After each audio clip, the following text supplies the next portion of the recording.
the one thing they all have in common, I think, is they're hungry.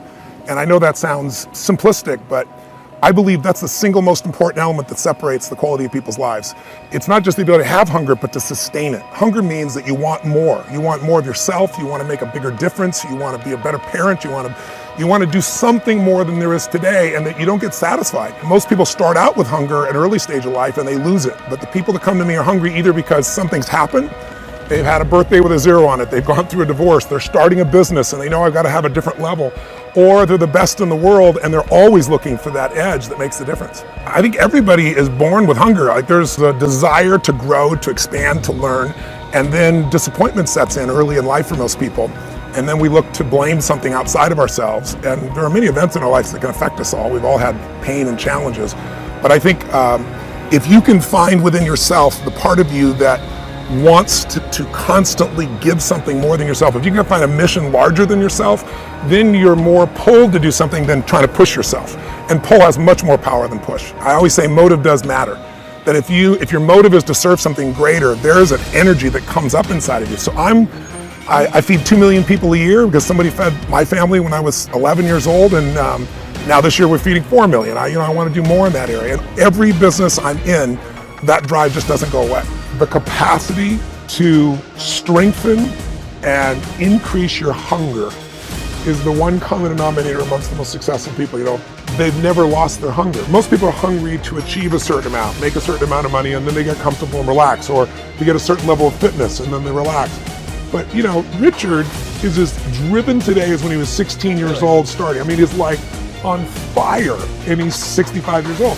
Warren Buffett is 85 years old. He's as driven today as when, he began the journey, right? I believe intelligence. I love people that are wickedly smart. And I work to be wickedly smart by educating and training myself and so forth, and training my brain. There's a lot of intelligent people who can't fight their way out of a paper bag, right? Hunger is the ultimate driver, because if you're hungry, you can get the strategy, you can get the answer. If you can't model it, you can find it. So hunger, modeling would be maybe the next best skill. Knowing that success leaves clues. The best way is get around where it's better and things will hit you. Who you spend time with is who you become. How bad do you want your goal right now? Do you want it as bad as breathing? Do you want it as bad as anything you ever wanted in your life? And if you calibrate it at the highest enough levels, what I found is the people that are the hungriest, they find a way. When you know why you want something, when it's desperation, the power of being desperate is something that most people avoid. They think desperation is a weakness. And I'm here to tell you, desperation is one of the most powerful emotions you could possibly possess, because when you're desperate, you find reserves and reservoirs of ideas, talents, and a strength that you don't know you have when you find yourself in a desperate situation. So ironically, the one thing most people avoid in their life, hunger, which is caused by being desperate. When you're starving, you become desperate. So the number one thing we need more than anything to win is hunger, which comes from a state of desperation. Yet we're constantly trying to comfort ourselves in the real world to avoid the state of being desperate.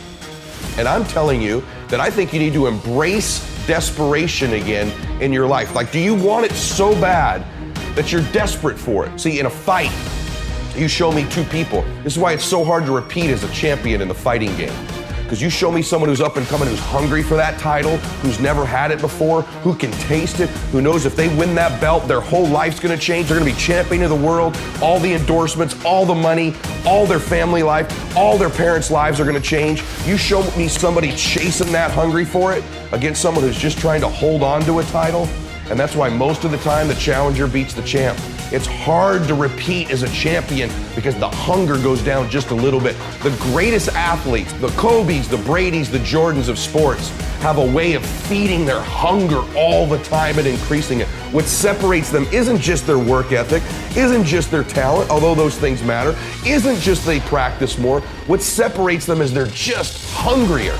They somehow find a way as they climb up the ranks and win championships to get even hungrier for more, where 99% of the athletes lose just a little bit of their edge once they get that first championship, that first pro contract, that first big amount of money, that first world championship. They just lose their hunger a little bit.